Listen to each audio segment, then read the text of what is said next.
দিদি তো হাতটা আঙুলটা দিদি আঙুলটা দিদি দিদি দিদি আঙুলটা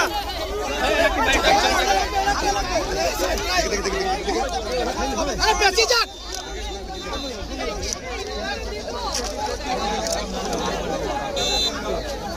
আঙুলটা দিদি আঙুলটা এই একটু ফোনটা পিছনে টান একটু ফোনটা পিছনে টান আর পিছনে চলো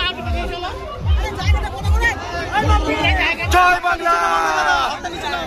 মামাটি মানুষের জিন্দাবাদ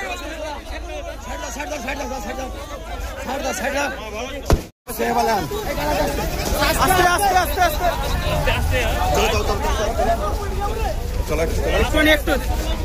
ভাই একটু হাতটা সরো তো এ ভাই একটু তুমি এত কাছে আছো পিছিয়ে আসো না তোমার সুবিধা আমার সুবিধা